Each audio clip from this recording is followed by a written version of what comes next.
Join us September 25th, 26th, and 27th for a 3-day special streaming event, Strange Realities, to push the limits of your reality.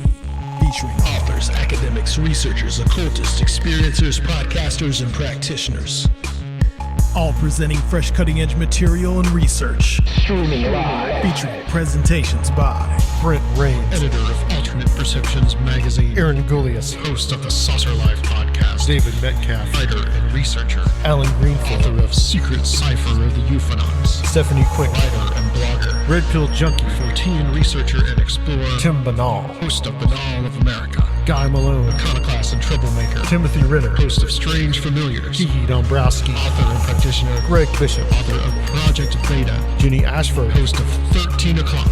Recluse, host of The Farm. Jack Montgomery, Folk Magic. Joshua Cutchin, author of Thieves in the Night. Reverend Michael Carter, Alien Contact Experiencer. Dr. Future, host of Future Quake. Tony Kale, author of Memphis Hoodoo. Rin Collier, occultist. Soraya Askath, host of Where Did the Road Go? And John Tinney, Ghost Stalkers in Hell. All 3 days, only $20. Tickets and info available at strangerealitiesconference.com. Brought to you by the Conspirinormal podcast. Conspirinormal.com. Strange Realities. I've got the microphone on me. We're sitting sort of in a triangle, so okay. As we talk, I'm just going to spin the mic around. Okay. A triangle, huh? Let's see what's going on. We're in a sacred shape right now. All right. Okay. Well, I will start off, and we'll just see where the conversation takes us. All right, guys. Welcome back to Conspirinormal. It's your host, Adam, and Serfiel is. Yep. We're even more remote from each other than we used to be. I'm about like 135 miles away now, but barely in Tennessee. Yeah, but we are still making it happen. Conspirinormal, and guys, we are really happy to have some folks that we've been wanting to talk to for a very long time on this show, and these are the guys that they are part of the upcoming Penny Royal podcast, and we've got Nathan Isaac. Say hello. Hey guys, thanks for having us on the show. Kyle Kadel and Darian West. Hey, welcome to Conspirinormal. Yeah. They collectively make up the Penny Royal crew. Yes. Can you guys explain? We'll just start off with kind of like a simple question here. You guys are doing a podcast, and you're kind of going to do it in a kind of unconventional way. Instead of like what we do where we put out an episode every week, you guys are going to put like 8 episodes out at one time. So why are you doing that, and what exactly does Penny Royal refer to? Oh, good question. The series itself is sort of based on an investigation that we kind of started a couple years ago involving some murders here in town, and over that sort of time period, things just got weirder and weirder and deeper. It's Penny Royal itself is a reference to the Penny Royal Plateau. That's the region where we are. It stretches, sort of south of Lexington, Bluegrass area. Down to the border with Tennessee, and then west to Hopkinsville in that area. So really captures a whole swath of the state of Kentucky and a lot of high strangeness. The Stanford abductions are just 30 minutes north of us, and obviously Hopkinsville is the site of the Kelly Hopkinsville encounter.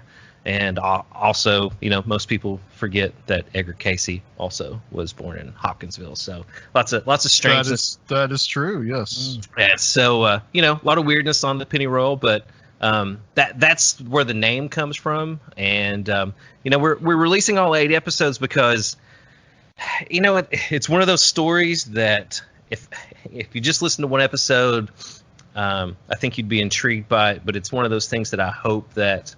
It's self-contained.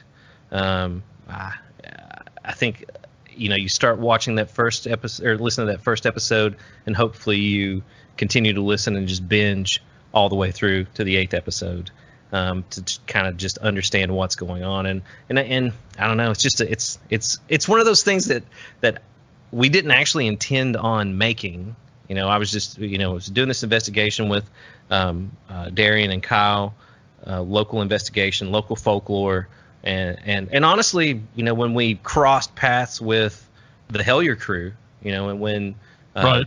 Greg, when they came to town, we didn't even know they were shooting the second season. We didn't even know what was going on when they came here. What you guys see in the show is we thought they were just doing research for a project, and they were just asking if they could film something. They didn't actually say it was for that show. We knew what it was. We had seen the first season. We obviously knew who Greg was, and they came here and wanted to talk to Kyle about, they knew Kyle through Crypticon, and anyway, they ended up here, and they kind of told us a bunch of stuff that we didn't expect to hear, that that we for the most part had dismissed, that we just did not think was real.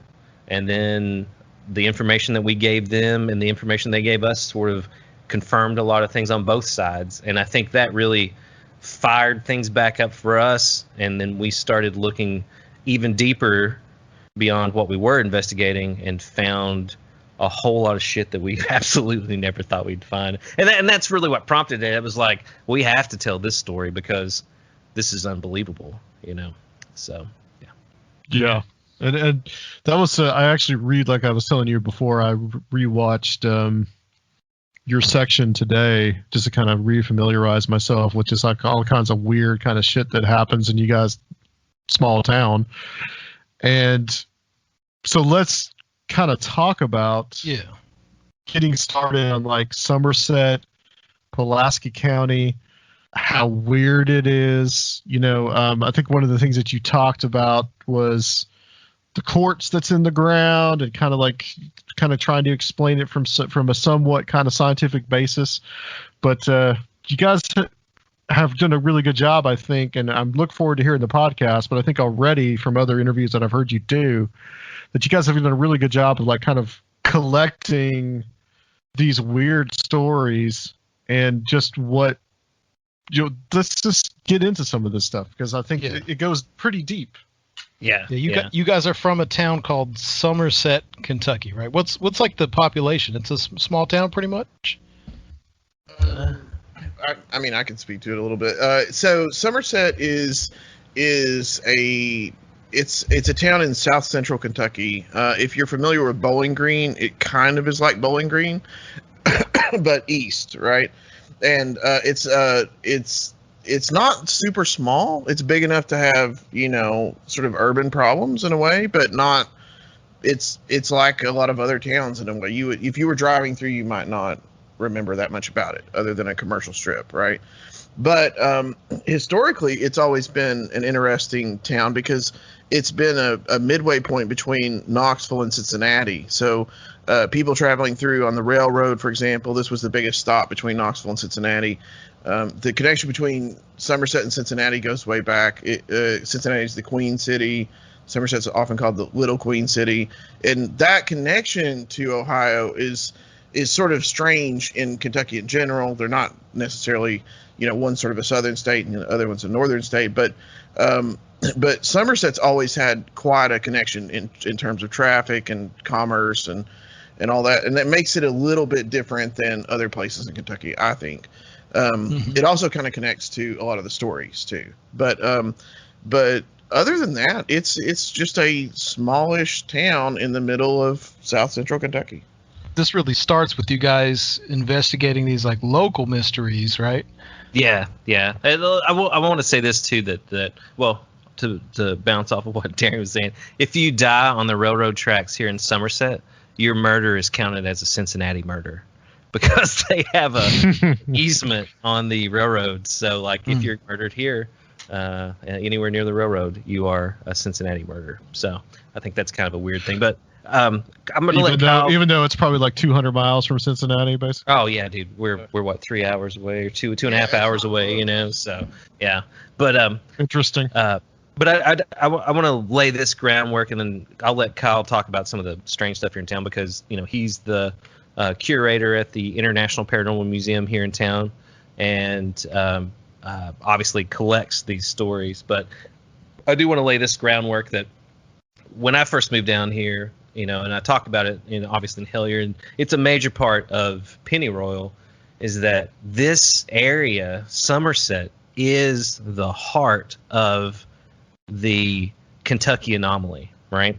And whenever I've always been fascinated by UFOs and high strangeness and all sorts of things like that. And I remember I'd always heard that Sedona was this hotspot of UFO sightings, that they just, at the time that I read the article, it was the #1 place.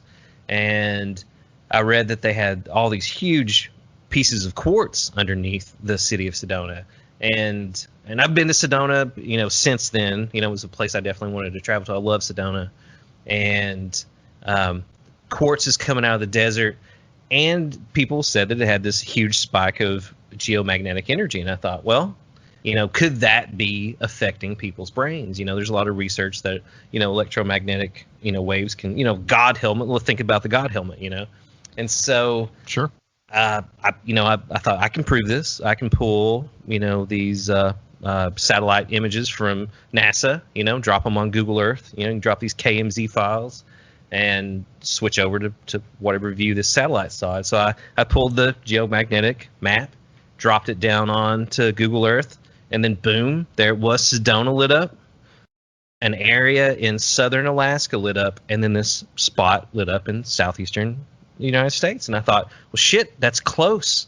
I can go there and I can ask people if they've seen things. And I zoom all the way down, and it was fucking Somerset, Kentucky. Well, you were already there, so there. Right.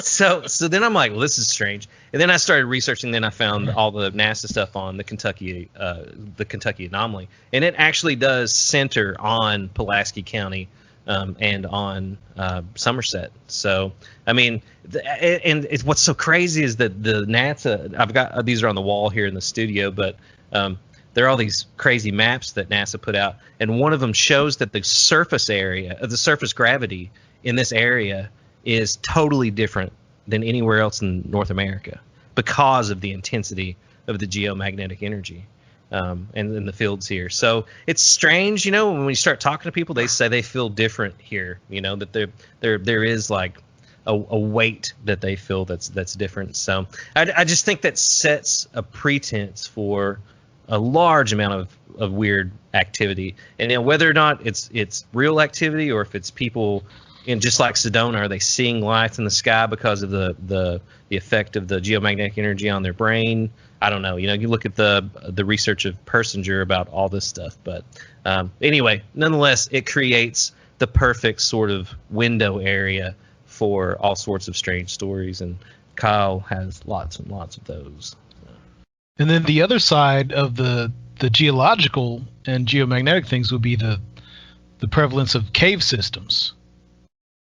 Yeah, absolutely. We're actually what's known as a karst area, which means we have a heavy amount of caves and sinkholes and stuff like that. And in addition, because of that, we have kind of a sordid history of mining, where there's been a lot of mining in these natural cave systems and everything, especially in our county.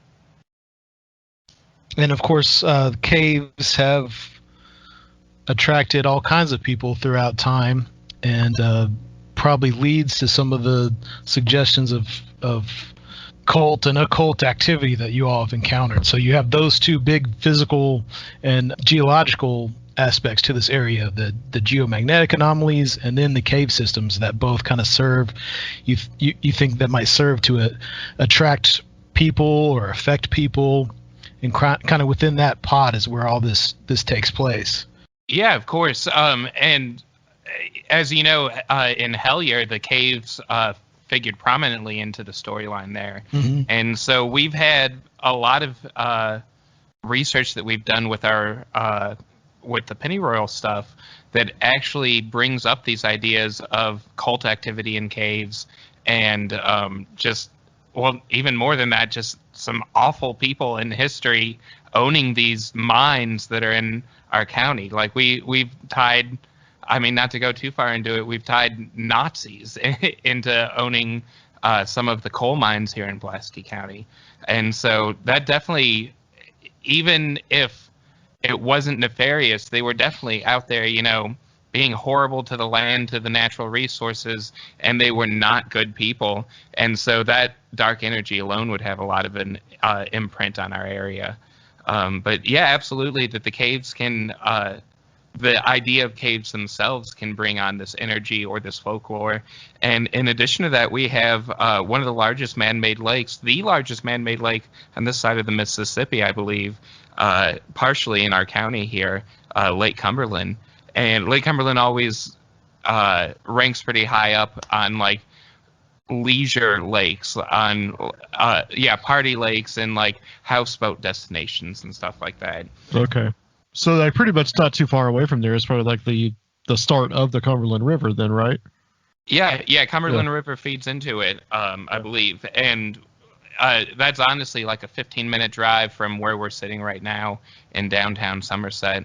And so even that idea, like this is the largest man-made lake, they flooded a whole town in our county called Burnside.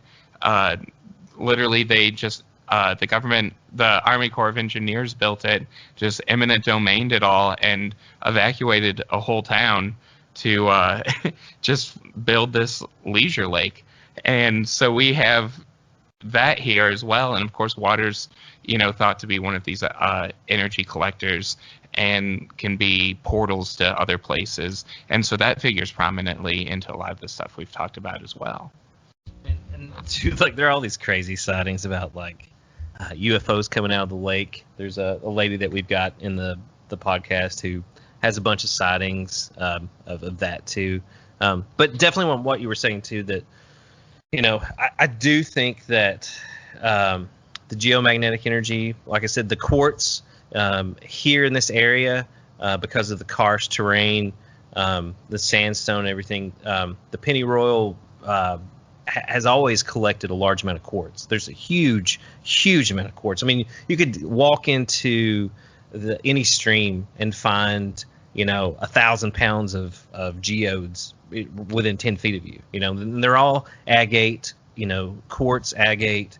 So it's everywhere, and we even have recently too, we've discovered that a lot of people have started moving to Somerset because of the crystals and because of the healing energies. And there's a history here of convalescence, resorts and places that people came. There was an Indian healer. He called himself an Indian healer. I don't think he was Native American, but he started a clinic here in Somerset around the 1920s, 1930s, right? A little bit earlier than that. And he had searched all over the world for a place where he could channel the earth energies to heal people. And so he opened up a clinic here, and people came from all over the U.S. and all over the world to Somerset to be healed by this guy. And even at his place, there are all these crazy stories about underground tunnels that connect his clinic to this cave system, and again, you think about ley lines, think about telluric energies and all of these places that people go to that seem to be these, these hubs, if anybody was going to perform ceremonial magic or a ritual anywhere in the U.S., you would come to Somerset, Kentucky to do it, I mean, it's just like in England, pagan sites, there were sites of power on those lines, and we can talk about this later, but the Empire of the Wheel series that Walter Bosley and Richard Spence wrote, that was a pretty big piece of research that wind up. You guys mentioned, you were asking us about the murders earlier. And that's really was the entry point for us to a lot of this, was that there were these super strange murders here in town. What we first heard were beheadings of two, of a young girl and her brother. and back in 1994, which kind of is alluded to in Hellier when they're interviewing me. That story, the assassination of the sheriff here in town, Sammy Catron, which seemed to be this sort of like strange killing of the king ritual.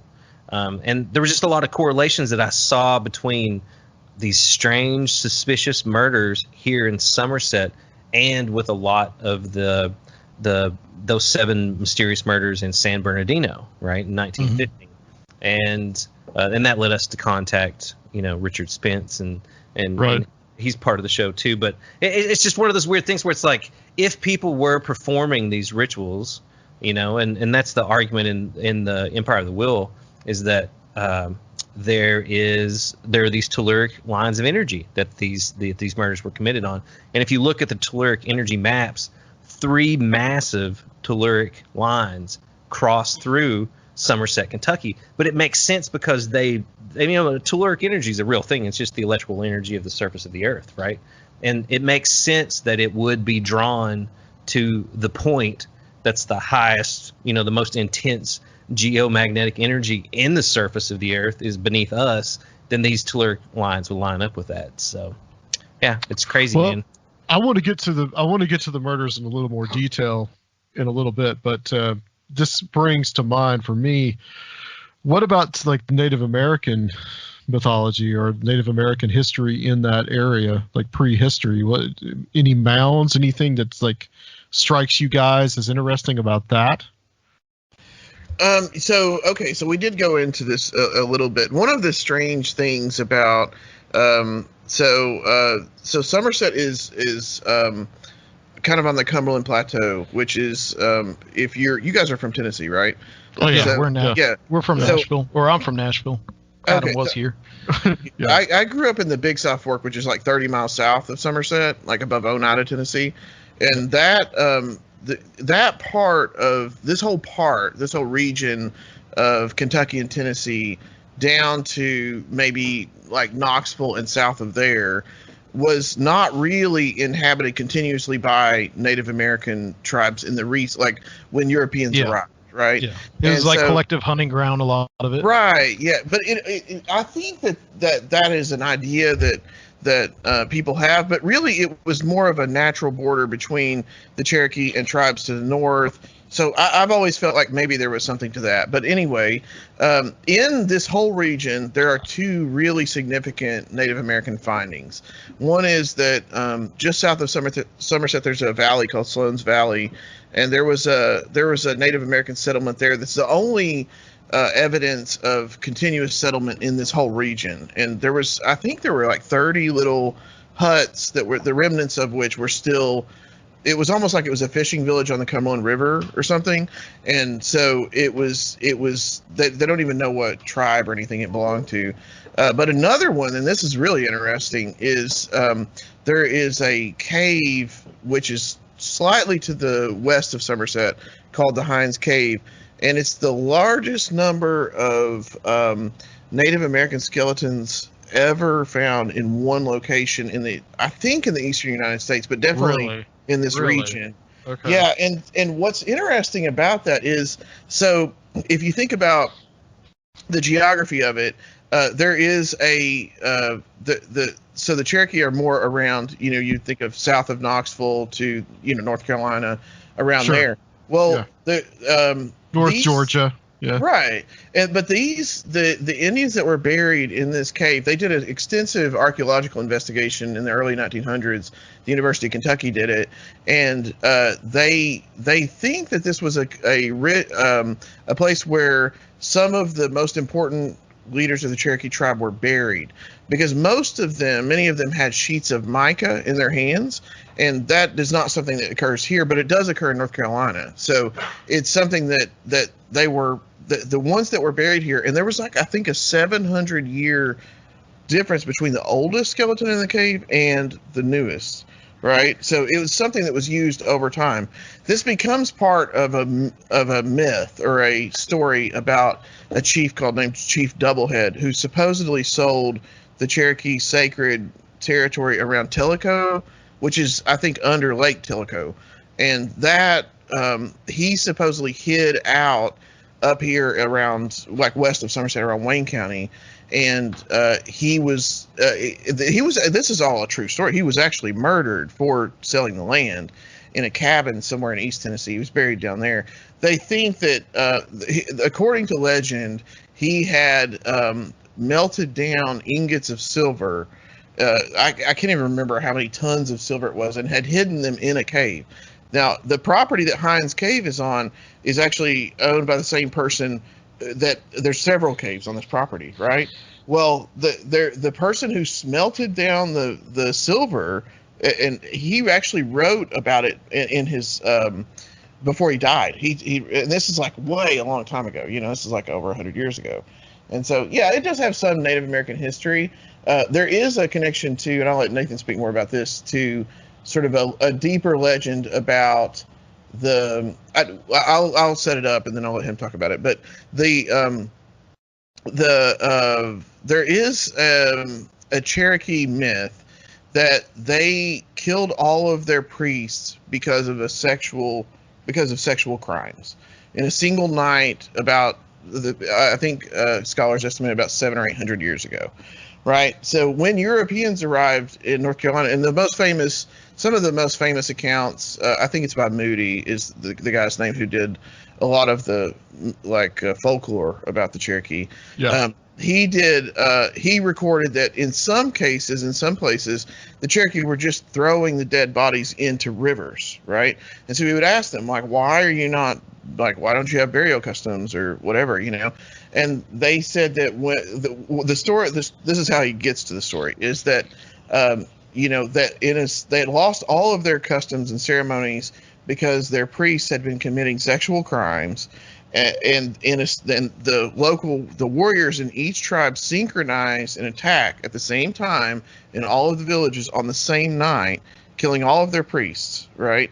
And the Cherokee themselves connect that story to the Adena mounds, right? And famously, the Cherokee language is not like any Native American language in the South. It's part of the Iroquois language group around the Great Lakes, right? Mm-hmm. So archaeologists know that they were not from this part of the country, but they had traveled down from the north, and whether they were the mound builders or not is an open question, So, yeah. But one thing that we have to, all that to say too, that there has been an Adena mound discovered on Highway 39, right? And a large part of the penny roll story involves Dan Dutton, who's a famous Kentucky artist who lives here in town. And Dan studied extensively a lot of the Cherokee myths for a lot of his work that he performed, or a lot of his operas and some of his paintings. But he has a farm called Dandyland that's located off of Highway 39. Well, Highway 39 is one of the oldest roads in Kentucky. It was actually part of the Great Warrior Way. So, like, before there were, any settlements, really in this area, there were people moving through this, through Somerset via this road. And off of that road, off of Highway 39, is an Adena mound. And they have found these, what are they called? Gorgets. They're called gorgets, right? And they're like these pendants, and they involve a black jaguar. And so they believe that there was a black jaguar cult here in the caves in this area, and that relates to the Adena. But when you really start talking to people here, there are all of these alien black cat sightings. All of these, they call them painters, but it's panther sightings, right? But there is no evidence of a black panther in North America, right? And so, like, we've interviewed so many people just during the Pennyroll thing because we're collecting all this folklore from the area. All these people claim these sightings of these huge black cats. There absolutely no one has ever found a body, nothing like that. And when you look at John Keel's work and these ideas of and also if you look at Peter Levenda with Sinister Forces. There's this Right. idea, that the mounds seem to attract or create these portals. And Yeah. He talks a lot about Moundsville, I think West Virginia. Yes. In that book. Yeah. And also, in Ashland, Kentucky, which Greg and the Hellier crew went to, there are mounds in the park in Ashland, and those mounds were played on top of by a young Charles Manson. Yeah. And Peter Levenda talks about that. And the last thing I'll say on this is that he mentions Grant, Kenneth Grant, Aleister Crowley's one-time secretary and eventual outer head of the OTO. Grant always said, if you read Hecate's Fountain, he talks about the fact that the people in this area, in West Virginia and Kentucky on the border there's a belief that they opened this portal to the abyss, what the OTO would call, or in Kabbalah, people would refer to as, the abyss. And it never closed, which allowed all of these crazy things to pass through, like the Mothman and all these other things that we've encountered in this area. And it's a crazy concept, you know what I mean? And we've found all these connections between Grant and here, But yeah, I mean, it's nuts. There's a heavy Adena and heavy Cherokee. Oh, and one more thing, the Ukteen, which is this creature that lives on the night side of the Cherokee, the world. When the Tellico was submerged underneath water, they believe that they're spiritual. Again, we don't. This is all stuff we've read. We know exactly what the myth is, but that once it was submerged under the water, it was in the night side. And the Ukteen was there, and the Ukteen, this creature that would devour the souls of people, had a crystal in its forehead. It's a snake, this flying snake, kind of like Quetzalcoatl. And that piece of crystal in its forehead was a piece of quartz. Which Really? Kyle can speak to this. Yeah, the Serpent Mound in Peebles, Ohio, which is, of course, one of the two effigy mounds in Ohio that are currently attributed to the Adena people. Really, when it comes down to it, they're not positive who made them, but the best idea right now is Adena. There's the Serpent Mound in Peebles, and then in northern Ohio there's an alligator mound as well. It's not as prominent, but literally at the Serpent Mound, the head of the snake used to have a massive quartz in it, and so that directly mirrors this whole belief of this flying snake. And so, and that's of course been a very magical place for Native American ideas. And there's been in one of Brad and Sherry Steiger's books, they talk about this weird encounter that someone had with these leaves that became animate and started dancing next to them at the Serpent Mound. So this has always been a place of magic, and it directly mirrors some of these very hardcore beliefs, Mm-hmm.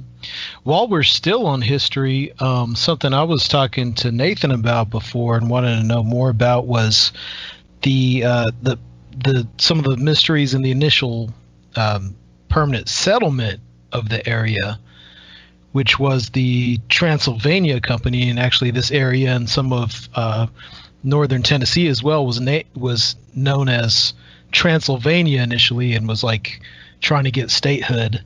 But I guess they used Daniel Boone to really scout out a lot of this, and you guys found some weird stuff having to do with the Transylvania Company? Yeah, the Freemasons have a huge involvement in the Transylvania Company. Of course they do. Don't they have involvement with everything? I've got to send you this document. I don't even know. I don't think I've shown Darian this, but there's this. I can't even remember how I came across it. I wouldn't have even thought to start looking at the Freemason stuff because it's too cliche. You know what I mean? Just to be like, oh well, the Freemasons are involved. these are Masonic rituals, and I was like, I don't know about that. But when you start looking at this, Somerset has this Lodge 111, right? And so it's like one of the oldest lodges in America. And Somerset itself is built lining up with the solstices and the equinoxes. It's built off of the cornerstone of the Masonic Lodge, and it was one of the first 4 Masonic colleges in America was built here in Somerset. And so, we started to find all this stuff out, which was strange. And then we found out that there were like 9 other secret societies here in Pulaski County. There are actually 5 Masonic lodges, which is an odd thing. There's both the Scottish Rite and the York Rite here in town. And then this whole mishmash of the Odd Fellows, the Knights of Pythias, the Knights of Columbus, like this crazy menagerie of secret societies here in this town, dating all the way back to when it was founded. And so I started looking into all of that stuff and found that there was the Transylvania Company and a lot of the people that were, the first push into the area were Freemasons. It's called a Freemasons History of Kentucky.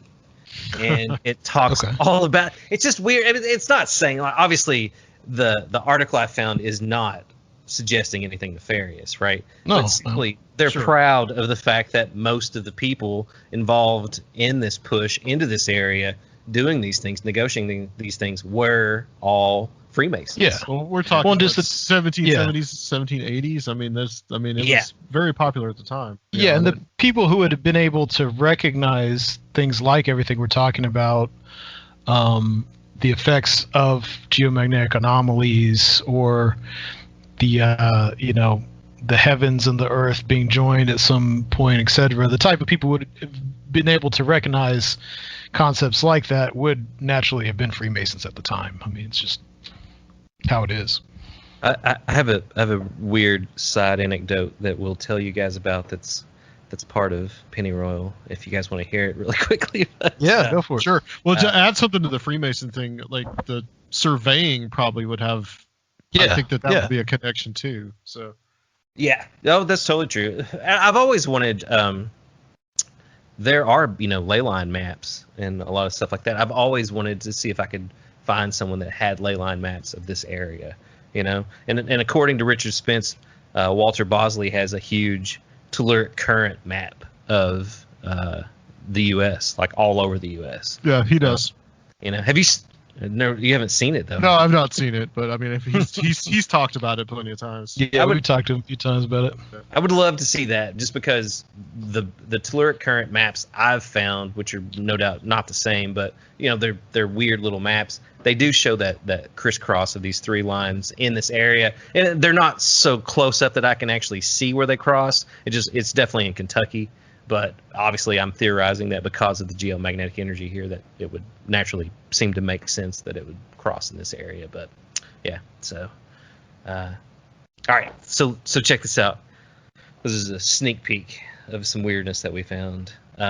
So Somerset is Lodge 111, right? Okay. So we were talking to Marco Visconti, who is a former Telemite, but he's part of the show and really is the part of the show of Pennyroyal that's about magic and Freemasonry and all this stuff. And so he knows about the sapphire ritual, and has performed it. He studied with Michael Berthiaud in Chicago. He lived with him for 6 months. You guys know who Michael Berthiaud is? Yeah.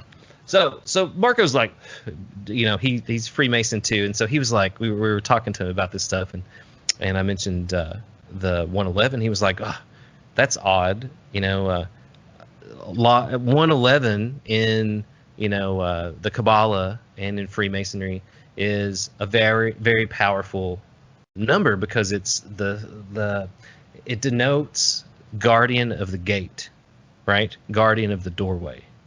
And so he was like, that's really strange that it's 111.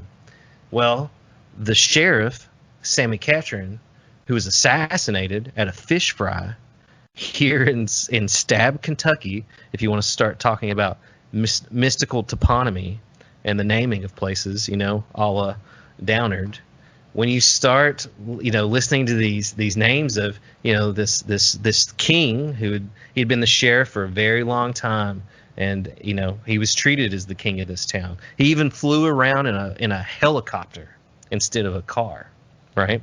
It would land places. They even had little toys at the supermarket, helicopter rides for $0.25, and it was Sammy Catron's helicopter, right? So he was a Freemason, and guess what his cop call sign was? 111. 111, and his car was 111, and the helicopter was 111, and he was at this fish fry putting 2 apple pies on the top of his cruiser when a fucking sniper blew his head off.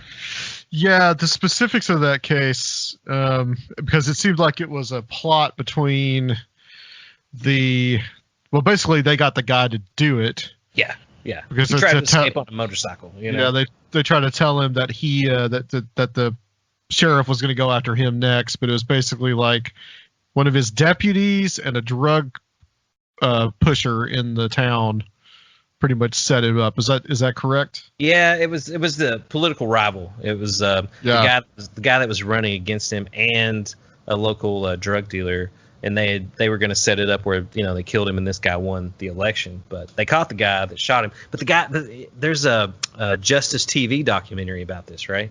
And the guy that killed him says in that interview that he was coerced by demonic forces to perform the assassination, which is totally nuts, Wow. Okay. Interesting.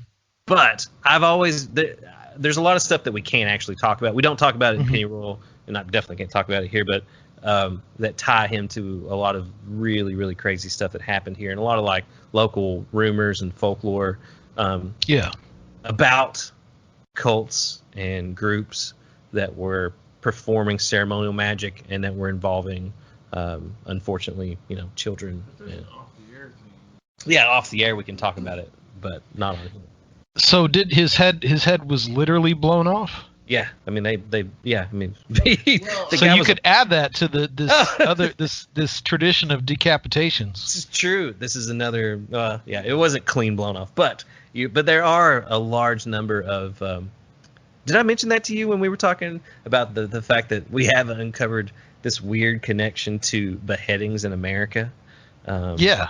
And the Pearl Bryan murder, which is famous because of Bobby Mackey's and Ghost Adventures. Remember Ghost Adventures going to Bobby Mackey's? Yeah, like, there were Satanists here.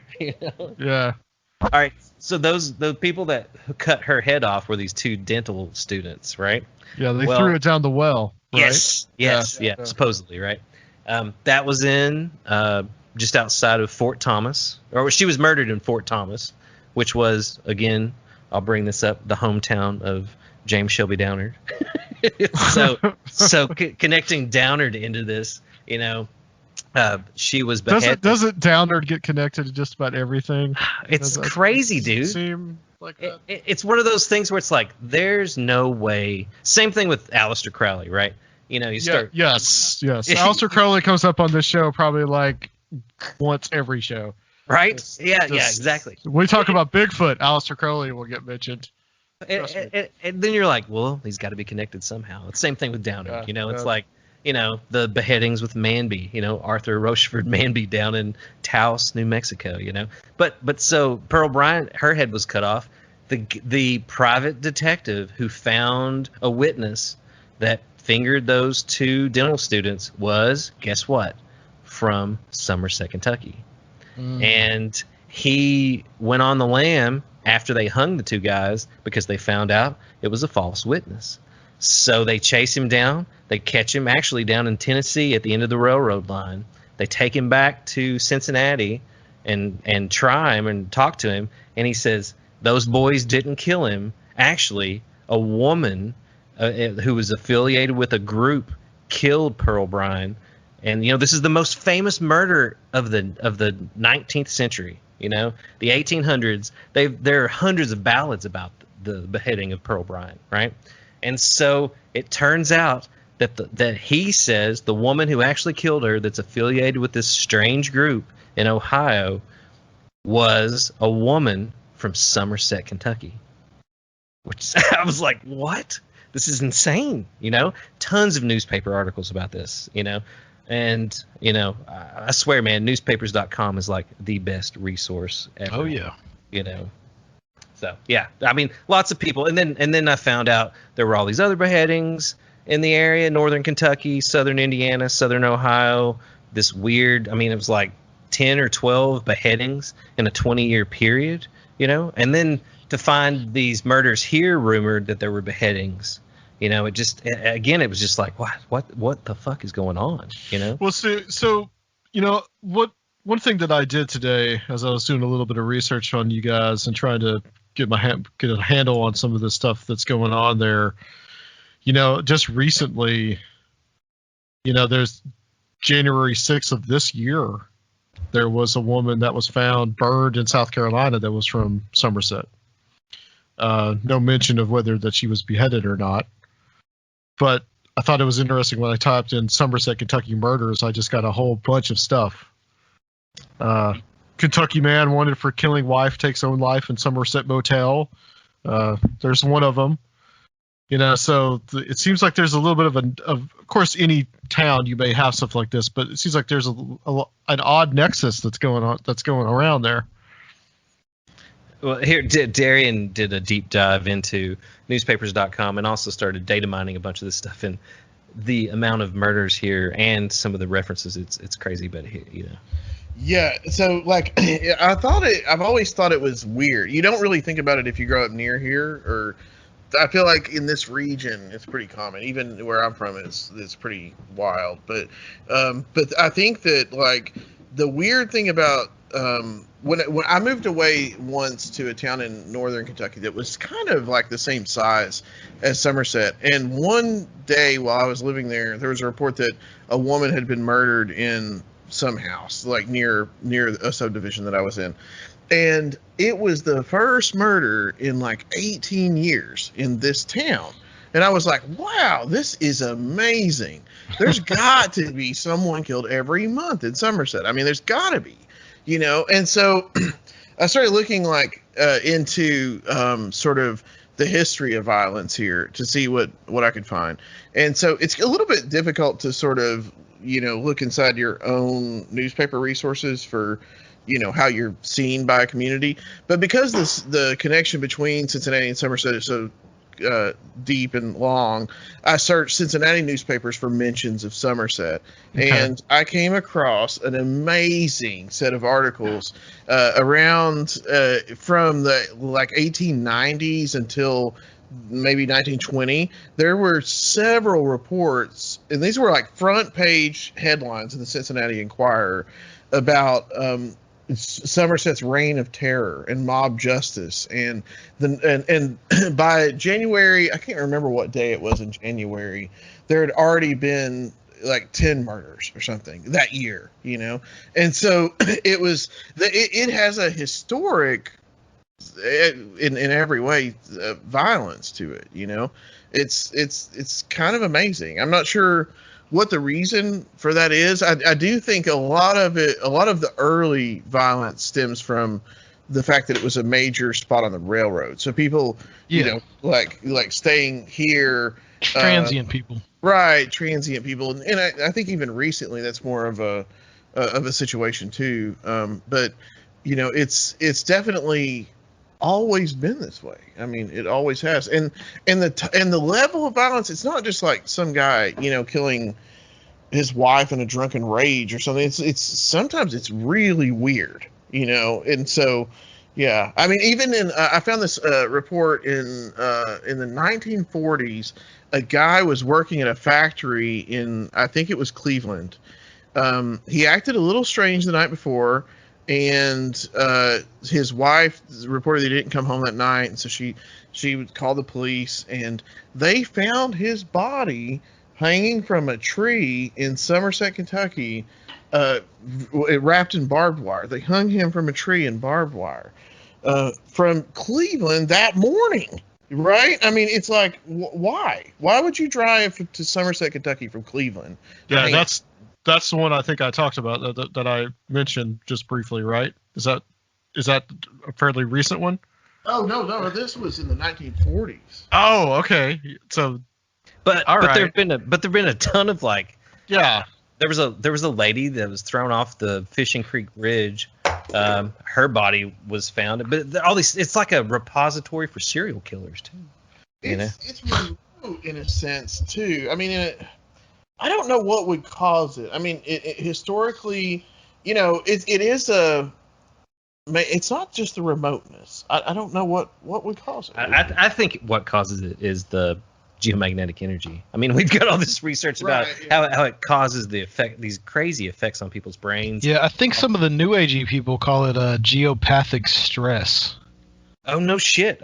Like if you're in a ley line or things like that, like that's their term. If you just search that term, you can find a bunch of stuff. Oh, that's crazy. That's awesome. I'll have to look that up then, because the stuff I was looking at was all these the suicide studies in Japan, and there were a few other countries where they had actually tracked the geomagnetic energy fluctuations, like the Schumann stuff, and found a correlation between suicide rates and the energy. So I want to go back to the beheadings real quick. And have you all looked into what ritualistic aspects might be there? Like why you would behead someone? What that might mean to somebody? Well, we maybe I can help here. I think so. I'll say this, that these murders aren't that far in the past, right? It's not a big community, right? And so everyone knows everyone, and it is sort of a sensitive issue, right? And so I think what we had heard about the murders, right, and the various permutations of that story and different versions of it and all of that was just really a gateway into what was a much weirder thing, right? And a much more deeply weird thing. So the details about the murders, are kind of hard to talk about in a way, I think, because I think it's something that not only could still probably get you in trouble, but it's something that is sort of sensitive to the family. So it's one of those things that anyone can look up the two kids that were killed, right? And the story behind that is strange, but it was really a way for us to get into what turned out to be much weirder, and deeper.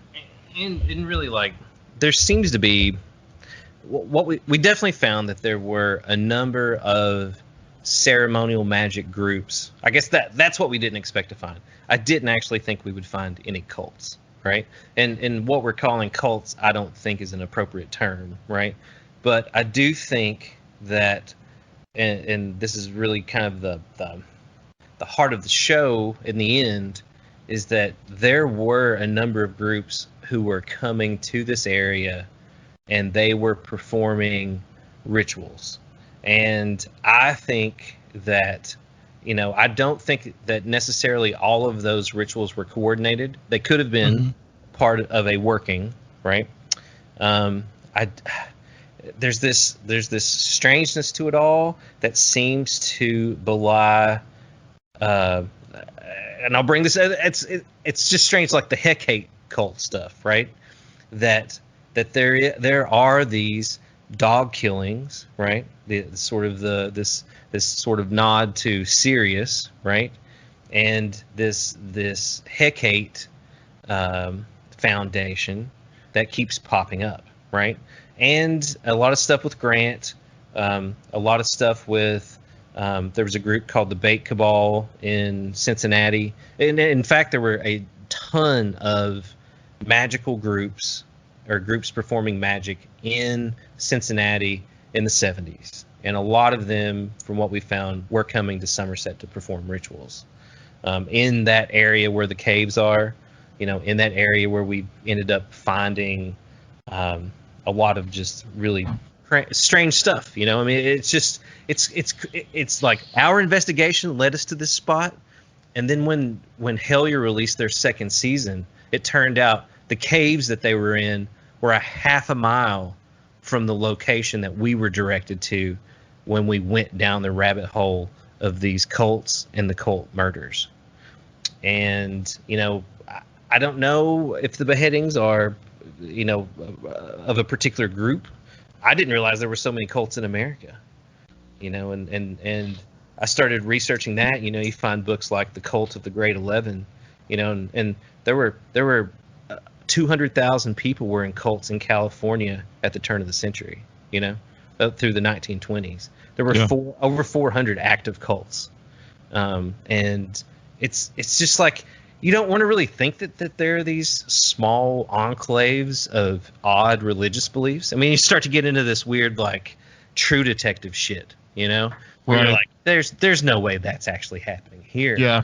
And then you find all of this stuff that actually is telling you something was happening here. Then you start to try to piece it together, and no doubt, because it's imperfect information, you start to draw correlations that you're like, there's no way. Well, Nathan, when I first watched Hellier and I first watched your scene in that, a lot of it really kind of reminded me of some of the Satanic Panic stuff.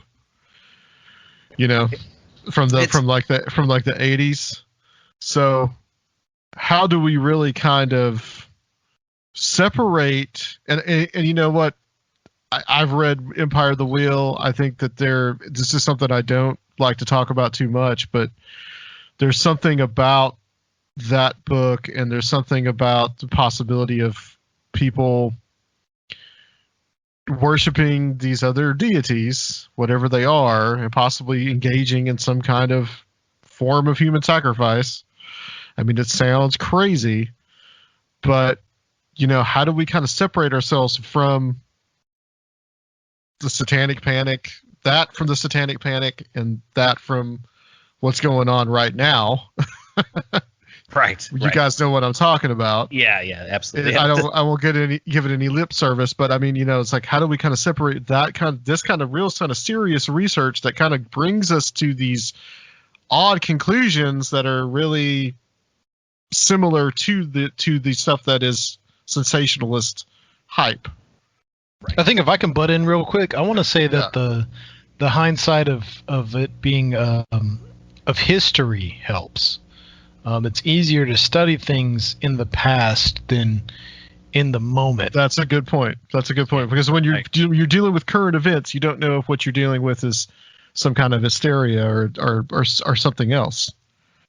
I mean, that's something I've been afraid of with this because, again, like Darian said, I mean, it's a sensitive thing I don't want to connect the murders that happened here in town because those are tragic murders to, those families are still here. They're still reeling from the pain. Right. And like, it's easy definitely for true crime podcasts and just the true crime genre to really gloss over those things and treat them as entertainment, and so that's been a big fear of mine because it's easy to tell these stories and get lost in the fact that you're telling a story and dehumanize the people, right? And then with the sensitive matter of some of the the stuff that we've found, the sex abuse stuff, like you said, those things that are happening now in the world and things, some of it definitely is probably sensationalized, some of it not, but it is, how do you separate that out? How do you, because I don't consider myself a conspiracy theorist, right? I definitely am someone who likes to fancy themselves a researcher of anomalies, of what I might say is high strangeness. It's not like we're seeking out a lot of these stories, but they do become a part of it. it's a strange correlation, and it's true though. I think that's actually a big issue. I mean, that's something that we have to deal with in Pennyroll, is because some of the research that we reference are from people that have a past that, you know, I don't want to push their political agendas. You know, I don't want to make them more popular because, I mean, we can say it. You know what I mean? I mean, definitely. The Rebirth of Pan is written by William Grimstead, you know, and that's something that, you know, mystical toponymy is a big part of the research that we've been doing, and synchronicity research. I mean, this is all, you know, Pennyroll goes deep into these strange connections between everything. So it's a lot of synchromysticism, but a lot of the proponents of synchromysticism unfortunately have political views that are at odds with our political views, and are you know, pretty racist stuff. Yeah, you get into some pretty problematic stuff there. So it's like, how do you you know, the research is solid. You know, it's definitely something that we connect with in terms of our research and trying to figure out what we think is going on in this situation. But you know, you don't want to push those things. And it's the same thing with the stuff that's happening in the news media right now with a lot of the sex abusive stuff. You know, it's like, I don't know. I don't. It's true, but it only goes so far. Yeah, but I don't want people to. I don't want, at the end of this all, you know, once Pennyroll is out, I don't want people to think that there's some type of thing happening in Somerset that's not. You know, and I definitely think after Hellier came out, you know, if you read the Reddit threads, people were shocked, you know, and they really thought they needed to form a task force from the state police and come in here and start sweeping people's houses to find, you know, kids, you know, that were being held in the caves or something. And like, I don't want that to happen. And I feel like this is a really charged climate right now to release some of this stuff, you know? Yeah. It's controversial, to say the least. I'm just more looking at, you know, what we know about stuff like the Satanic Panic and, you know, like the things that were kind of blown out of proportion. But then there is, like what Surfiel said, the historical material as well. Well, I do want to say this really quick. You know, one of the interviews that we do, one of the main people in the show, that honestly was the linchpin in the show, and I'll reveal a little bit about this. She had been telling us stories about being part of a cult here in this county, in this area, and it went deep and it was really wild, and it definitely, at first glance, it was very classic Satanic Panic, right? Satanic ritual abuse, right? It was just, it fit the profile exactly, right? And I definitely was like, no, you know, there's no way, you know, that this is true, right? And but for her, it was true. It is true, right? Like, she feels like she suffered that abuse. You know, she feels like those memories are real. But then she tells us where the abuse was happening, where these rituals were being performed. And it was a place that we'd never heard of. And then we looked that place up and we started to investigate that. And then we found out that place was actually owned by a guy who was known as Mr. X in the New York Times, and was this international man of mystery who was possibly an ex-Nazi intelligence agent and who was connected to the JFK assassination. And he bought this property that she said this all was happening on.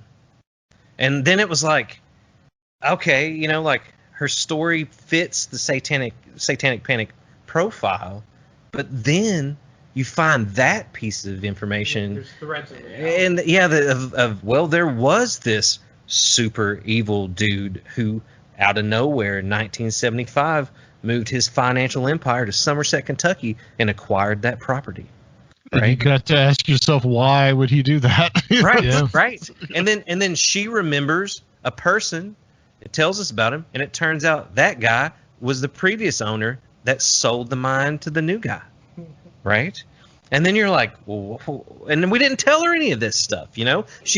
We're interviewing her, and I'm like, oh my God, she knows, you know, her mother dated the owner of the mine, you know what I mean? And then he sold it to this dude who is possibly a fucking German ceremonial magician, you know? And it was just like, is there something there? But then it's like, is there something there, or is something deeper going on?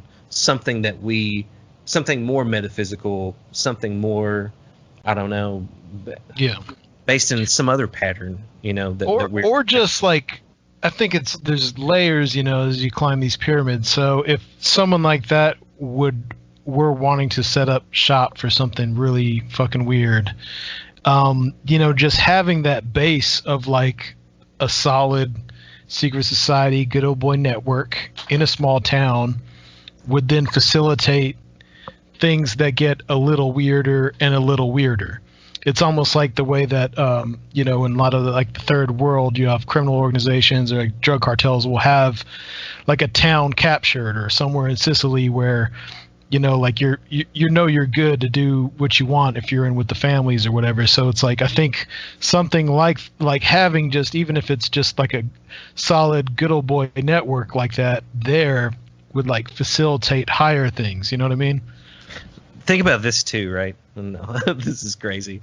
The guy that was the possible co-conspirator of the JFK assassination, who himself was assassinated 2 years after moving here, flying out of this town with his whole family. His plane was sabotaged. I bet you've never heard of him, but once you do and you start researching him, you're going to be like, oh my God, it's crazy. But so think about this. He's named in the Gemstone files as a possible co-conspirator, right? He knew DeMoran Schultz and a lot of people. Guess who he obviously was here in Somerset with, who was on the Warren Commission? Most people don't realize that of the 7 people that were on the Warren Commission, one of them was Alan Dulles, who obviously formed the Galen organization. You know, everybody knows Project Paperclip. Most people don't know that they also brought German intelligence agents over through the Galen organization, right? So Alan Dulles, you know, Alan Dulles' best friend is none other than John Sherman Cooper.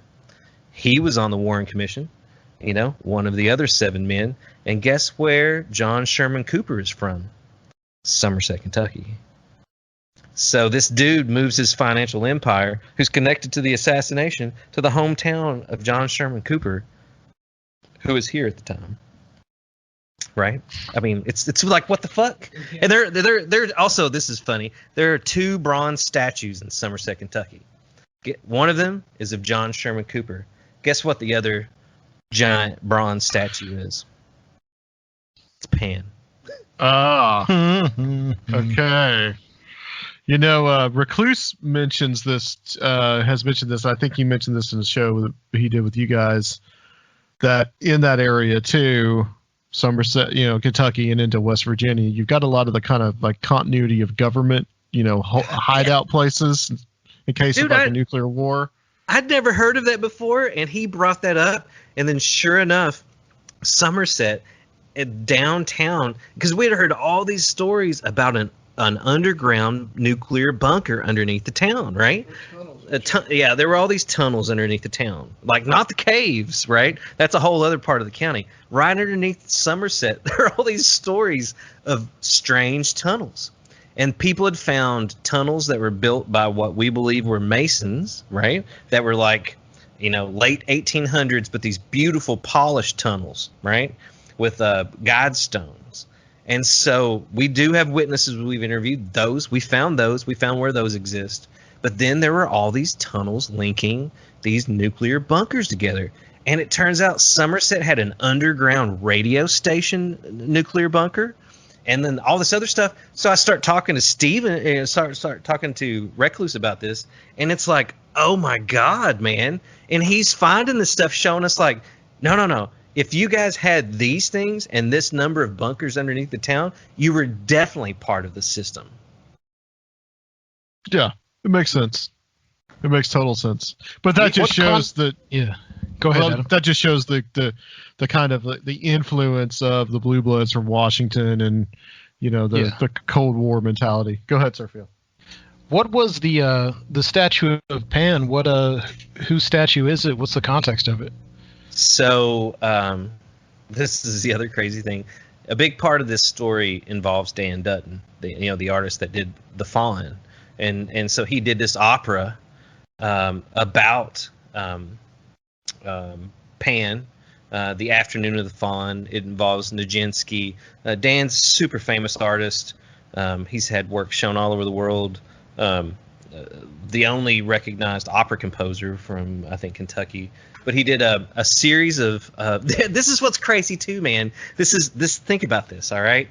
Dan and I are working on a film about his opera The Fawn, right? We're filming a movie about Pan and about his creation and retelling of the story of Pan and the two nymphs, right?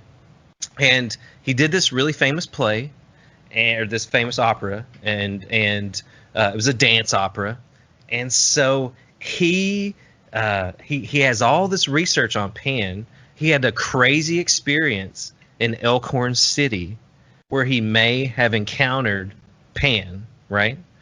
And so he and I are working on this film. Hellier comes to town. They film their second season. I don't know any of this stuff. It comes out, and then lo and behold, the final episode of their second season, they're trying to summon Pan, which is part of the film that Dan and I are working on. And then Dan's 4-part opera series, which was filmed by PBS and was all over TV, was called The Secret Commonwealth. And the episode 8 that we're in is called The Secret Commonwealth. Yeah. Right? There you go. And so it turns out that years ago, Dan sculpted this giant 8-foot-tall statue of Pan that now resides in this sculpture park in bronze. That's like, and again, we're in a building, we're in a studio right now located above a bar. This is where our recording studio is. It's above a bar called Jarfly. And the cult of Pan, the symbol of the cult of Pan, all devotees wore a pendant that was a cicada, otherwise known as a jarfly. And it's like all of this stuff came out. You know what I'm saying? After Hellier came out, it was like, what is going on, man? Yeah. Well, sounds like you got some Pan worship going on there. This is where I was kind of going with my line of thought earlier. It was talking about, the fact that the possibility that, a lot of people say, well, it's a satanic panic. Not to beat this too much, guys, but just like, to say that these people worship Satan or whatever. But when you may be dealing with some kind of like, really hardcore kind of pagan cult that worships these chthonic deities. And I definitely, actually, I'll just go ahead and say that, like, that's a large part of what we found. To me, it's unbelievable to find. It's more unbelievable to find that in the town you're in, that there are a series of groups performing rituals to chthonic deities and to old gods than it is to find people worshiping Satan, right? Because everybody's like, oh, they're Satan worshipers. No, they're not. they're doing something even stranger, and honestly, man, that's a lot of what we found. And I mean, that's a lot of what the show is about, is why is all of that happening here of all places? Yeah. Well, I mean, I think it's probably really the cave system. I mean, if you think about the ancient mystery school religions and the use of caves in those religions, I mean, it makes sense. I mean, I think there may be, and this sounds crazy, but I think you guys understand this. There may be a part of the American elite establishment that partakes in these type of rituals. It has done so for a very long time. Like, there's an outward Christian veneer, but inside that there's like this paganism that who knows where it comes from. And I'm not saying I'm not being negative to pagans, but but we're talking about something that is probably very old, not some kind of like revival. Yes, I totally agree with you. I mean, dude, you hit the nail on the head. Like, that is absolutely what I think too. Is that unbeknownst to a lot of people, I think it's easy to point the finger at these like pop culture villains that we've created, and it's a lot harder for people to accept, that there are people worshiping a complex thing, right? And that it goes that deep.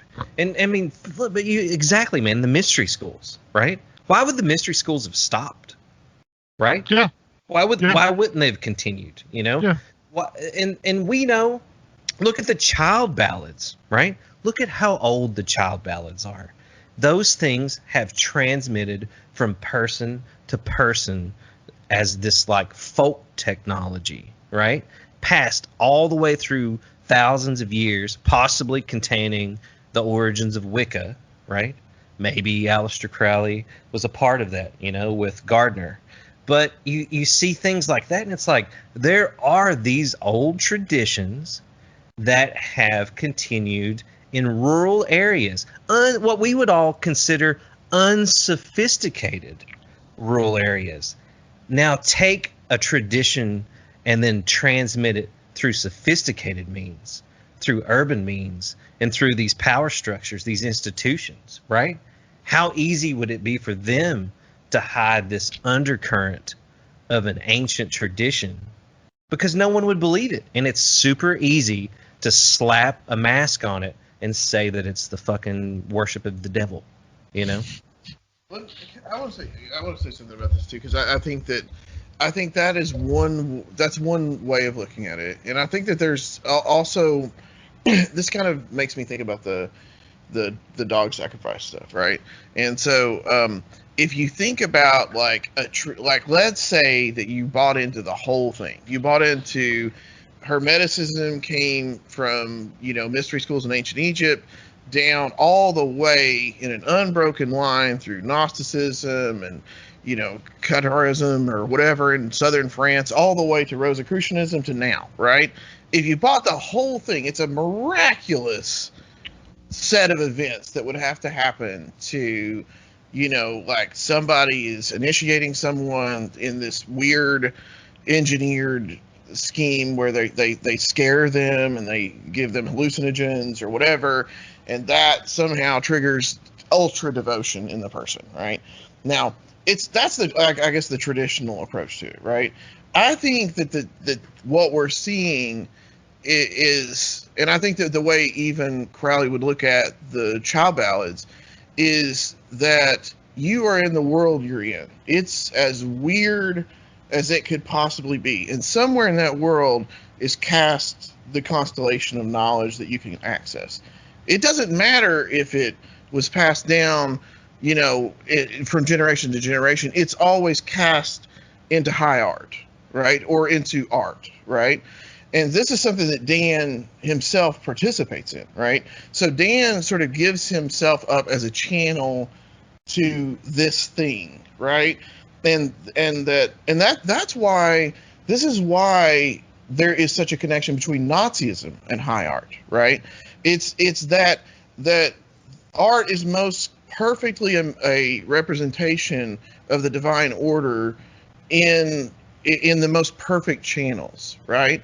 And there's imperfect channels all around you. So if you're in a place like this that's got high energy and it's strange, it may manifest as some rednecks throwing some dogs off a cliff that happened when I was little, and for Judgment Day, right? It may it turns into people worshiping, because the thing is channeling into reality, right? It starts as just dog abuse, right?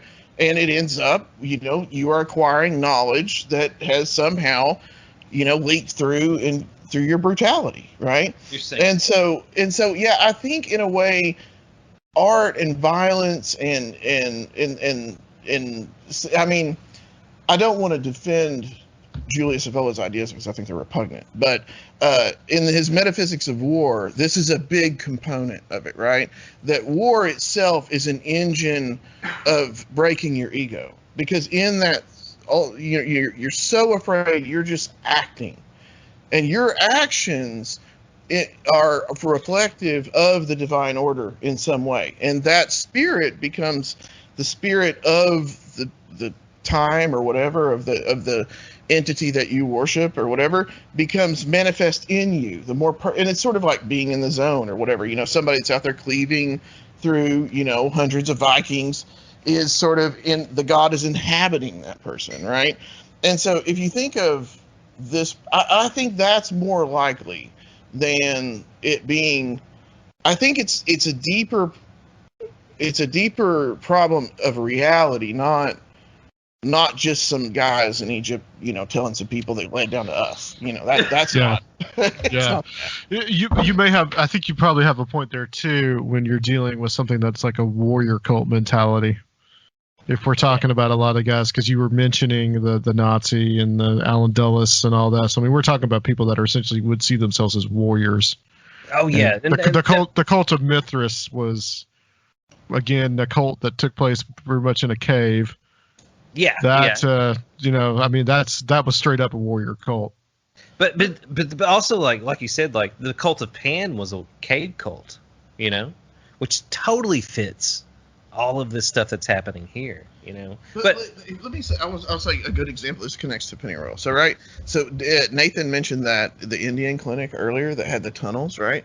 And all these kids are running around telling stories that there is abuse happening in these tunnels by this doctor, right? Okay, that story becomes retold nearly every decade in a completely different form in Somerset, and actually led to people actually doing rituals in tunnels at a different institution, right? Yeah. See, one of the things that we're going to talk to you guys about once we get done here is something that, for one thing, we don't want to get sued over. So there's some stuff. It's like you start to look into this, and what Darian is ultimately getting at is that it seems that there could possibly be these channels of information that are seeping out, right? And so when people create outputs, in a sense, for those channels of information, they manifest in a particular way, right? Depending on what type of output it is. And so we discovered just all this crazy stuff. I mean, the concept of the subterranean in this town, the concept of tunnels and this underground world, and this strangeness, of this manifestation. We kept finding the story for the last 100 years, every single decade. It kept manifesting in a different form, and in real newspaper stories, and we're not even talking local newspaper stories. We're talking the Cincinnati Enquirer, all these other newspapers. Honestly, our newspaper has scrubbed a lot of this stuff. All the negative shit we found, it's gone. You can't get local newspaper coverage. But if you run into the people involved, right? You run into the people, they're not part of any cult. They're like, they're kids, like with, rolling dice or shit in the basement somewhere, It's like, it's not like, it's just weird that just keeps coming up over and over and over. It's like part of the subconscious of this town. Right. Like they're tapping into something. It gets very like David Lynch, It's like the Twin Peaks effect. Yeah. Well, I want to ask you guys. I mean, even if do you feel like you're tapping into something, and at what point does investigating things become participation in something? Even if you're an anti-occultist and all you do is concentrate on this shit all the time. I mean, this stuff is embedded with so much psychic energy. Like at what point do you guys feel like you're participating at some level on something like this? But I mean, like we have we shoot a series called Summer Sessions here in the studio, and so like we've definitely had like a lot of big bands come here to shoot sessions with us. and we've been really lucky to kind of like cultivate Somerset, because Somerset is a hub of like art and music, and it's changed a whole lot in the last like 5 years. It's just exploded. There's this renaissance here. So like, Yeah. I don't want people, and I try to stress this in Pennyroyal, I don't want people to come away from the story seeing Somerset as a dark place, because ultimately what we're trying to communicate is that there's this strange magic here, right? There's this amazing quality, this energy. The energy is agnostic, right? It's not good or bad. It depends on who's using that energy and who's interacting. And I won't even say energy. That sounds too new agey. I'll say it in the way that, we do a lot of data mining. We do a lot of like tech development, software development, also here at the studio. And really what we're talking about is information, right? Underlying everything, what reality is information. And so I think a lot of what we found is that this place has this sort of magical quality and this like upwelling of something special, and people interact with it, and it's the same thing, that what I was going to say is that Greg and I talked about, right, is that we're interacting with something and it seems to be propagating, right? And exactly what you said. At some point, you become involved with this strange phenomena, and Hellier became involved in. They are involved in it. They are part of that. And as people watch that, they see this weird significance in it, right? They connect with it in a strange way, and part of what we sort of the climax of Pennyroyal is what we believe that is, and it absolutely has to do with the way that we all observe what's happening in our lives and the way we transmit those observations and the way that we're all part of this larger structure. And I'm going to say a really strange term, which you guys obviously are familiar with, but some people might find strange, but this idea of egregores, Mm-hmm. Yeah. this idea of these thought forms, right? And, I don't want to give Peter Levenda too much credit. Obviously, thought forms have existed for a long time. The concept of egregores have existed for a long time. But I really do believe that the Sinister Forces series did hit upon something that resonates with what we've discovered, and that there are these information structures, call them egregores, call them whatever you want, that do form because people begin to focus on these things. And once they start looking at them, the system starts looking back at them. You should read Mark Stavish's book about egregores, just simply called egregores. It's really well done. It's a hard concept to get your mind around. Do you feel me on this though? I mean, Yeah. see, that's the hardest thing about Pennyroyal. So the 8 episodes, the 8th episode is really this.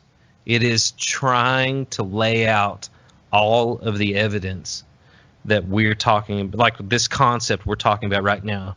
That there could possibly be structures of information, thought forms, whatever you want to say, that these things that we're interacting with, we are a necessary component of those things existing, right? And then as we interact with them, they can even interact with us retrocausally. And that's the only way to explain some of it, Mm-hmm. I can't say that in 1974 someone set in motion a series of events that would ultimately interact with my life and the lives of Darian and the lives of Kyle and Hellier and Greg and Dana and the whole crew. Like someone back then set in motion a series of things that would just somehow play out so that we all interacted in this way?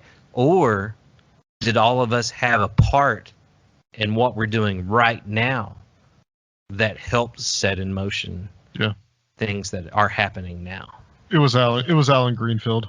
It was all Alan Greenfield, man.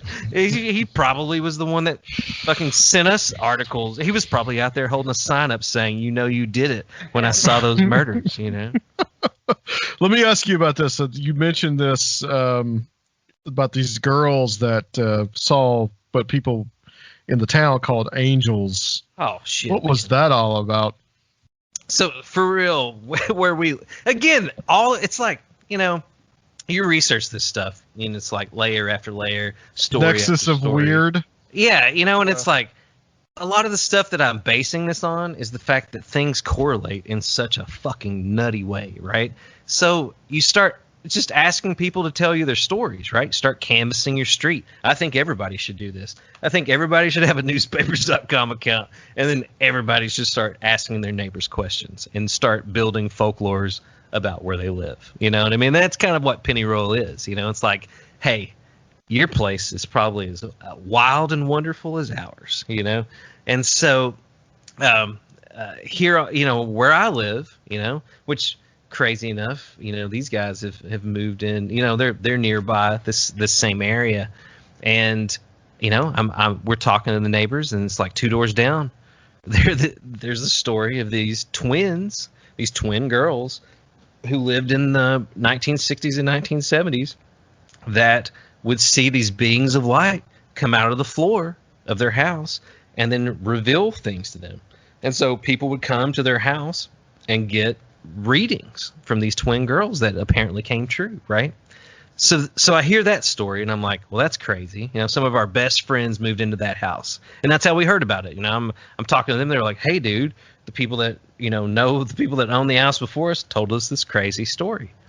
So then I'm talking to my next door neighbor, and he's like, I'm interviewing him. I'm asking him to tell me, some things that have happened, some weird things, and he starts crying and tells me this crazy story from his childhood. And this is literally like the house where the girls are is 2 houses to my left. And then the house directly to my right, he's telling me when he was a child, he saw beings of light come up through the floor in the basement, and that they were so awe-inspiring that they terrified him because they thought they were angels, right? And so then my wife has the interaction where, she doesn't believe any of this crazy ass bullshit. You know what I mean? Like, to her, it's like, oh, come on, this is too much. She comes out of the bathroom, and the thermostat on the wall slides 3 feet to the left, 3 feet down, and then bounces back into place with this like elastic wah wah wah wah wah, right? And she thinks she's having a fucking seizure or an aneurysm. She doesn't think paranormal, And so she tells me about it. I didn't think about recording the time or whatever. I thought really something just happened to her, right? Mentally. And then 2 years later, she comes out of the bathroom. Same thing happens. Exactly the same thing happens, right? So then we're interviewing all these people that have had time dilations, objects, and not haunted houses, not poltergeist. People that literally just had an object float off the wall and then drop to the ground, and they never had anything else ever at their house nearby. So then you've got to start to say to yourself, are these spatial distortions, right? Are some of these things that are happening in this one area right downtown in Somerset, are these products of the effects of this intense geomagnetic field? And then you got to think, is that what's causing some of these people to have these God helmet-like effects where they're seeing angelic beings floating up out of the ground? Wow. I don't know, man. I don't know. It's amazing stuff, guys. Seriously. So crazy. That's what I'm just like, it's like we keep finding all this, and it's like, what do we do with this? I mean, I'm trying to fit it into 8 episodes. There's going to be a lot of what we're planning on doing is having the Liminal Lodge, and that's like, we're going to put all of this research, all the newspaper articles, all of our interviews, full interviews, because I can't do full interviews for the 8 episodes, but Dan, all these people that tell these stories, there's probably hours of footage with them, so I'm releasing whole episodes that are just, that, you know what I mean? It's like, you only heard like 20 minutes of that guy's interview. Well, it's 3 hours. If you want to listen to that, you can, because it's like, how do you express to people? I guess that's the thing. It's like the Pennyroyal is really about how do you express something that started out as this investigation into why your town was kind of strange, and then it became this extremely personal story about how that strangeness affected you. It's like, is it the people that affect a place, or is it a place that affect the people, or is something else going on, and it's like, what is this, Well, I think a lot of just what you might, call synchro mysticism is ultimately personal. You can follow it other places, but ultimately it begins at a personal space. And like, to go back to where you were, encouraging people to research the mythology of and create the mythology of their own local area. I mean, what can Somerset tell us about the rest of America, small town America, and particularly of its past? It seems like it can be this microcosm for understanding the rest of this society we're a part of and the history of it. I want to say this one thing too, and I always say this to these guys. We've talked about this a lot. Is that this place that becomes the crux of the story, right? The place the Nazi bought, right? Hopefully, I mean, he may not be a Nazi. I don't want to say he's a Nazi. I don't want to be sued for slander. We have evidence that, would indicate possibilities. But I will say this, that place, let's just say that mine would forever have been a fucking hole in the ground, right? Mm-hmm. That no one would have ever looked at again. And we started looking at that place. And once this show comes out, that place, that hole in the ground, will forever be a mythical place. In this mythology, right? This folklore, it will never be anything more than this magical place that all of these things could be centered around. But it's only because we started looking at it, and then it started looking back at us. Staring to the abyss. That's right. Yeah. Well, guys, this has been extremely fascinating. What's next for you guys? When does Pennyroyal podcast come out? Where can people find y'all? So, official release date, hopefully no kinks, but official release date is October the 21st. Everybody can stream all the episodes there. We have pennyroyalpodcast.com. People can subscribe to get early news on the release and information about the Liminal Lodge. We're going to be making all of our evidence available. Also, Darian and I have developed a software suite that's going to be part of the Patreon. So we're going to let people join the investigation. We have so much stuff to comb through. And this data mining software will help people. I mean, you can put your own data in there, and it will map it out and help form connections and guide you. So definitely check that out. And then also Kyle is the curator for the Paranormal Museum. And yeah, quick plug on that. We're right now doing a complete revamp of the museum. We have spent a lot of money on getting a whole bunch of new stuff, display items and display cases. And of course, this pandemic's been a perfect opportunity to just kind of redo how we've done everything at the museum. So it's going to be self-guided. We're planning a reopen date from our remodel sometime in September. And so check out internationalparanormalmuseum.com for that. And once we're reopened, you'll be able to find me there basically all the time. And really, guys, thanks so much for talking to us tonight. Definitely also, I think we should talk another time about James Shelby Downard, because a lot of things. I know that you guys are big fans. I'm a big fan. Well, you never know. That time may be coming very soon. I know, right? So anyway, but thank you guys. Seriously, we can't tell you how much we think just getting a chance to be on the show and talk to you guys, because we love talking about all this crazy stuff, especially with people who are down with this. You know what I mean? Who know egregores, who know their fucking shit. You guys are fucking goddamn. It's great. Well, thank you. All right, guys. Stay on the line for us. We're going to close this section out, and we will be back, like I always say, to close out the show. Conspirinormal.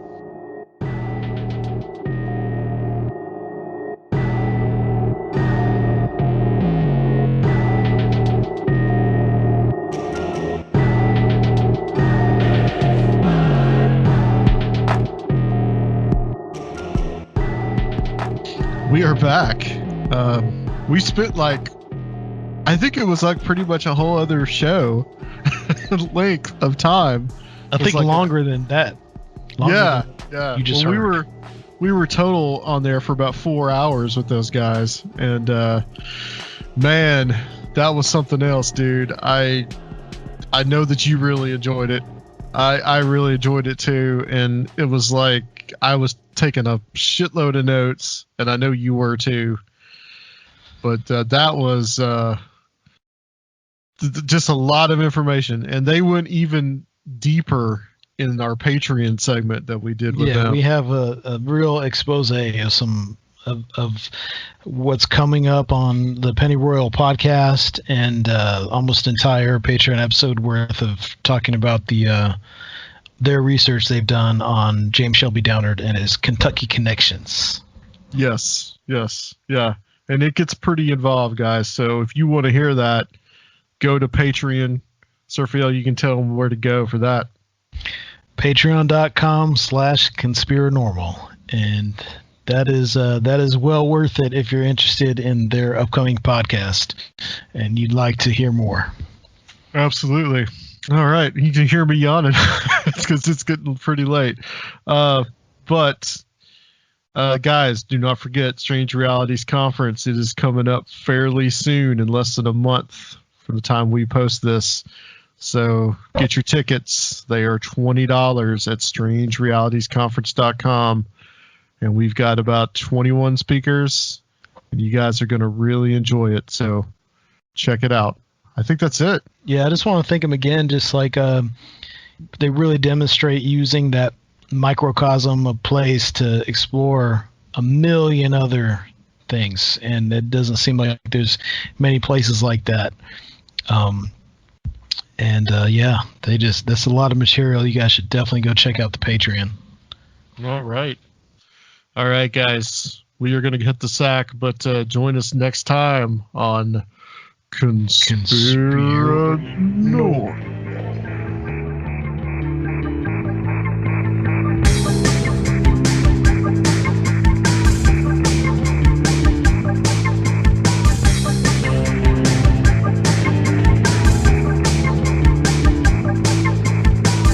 If you would like to help the show, please consider becoming a Patreon at www.patreon.com/Conspirinormal, or leave a one-time donation at Conspirinormal.com. And please check out our YouTube channel, Conspirinormal Podcast.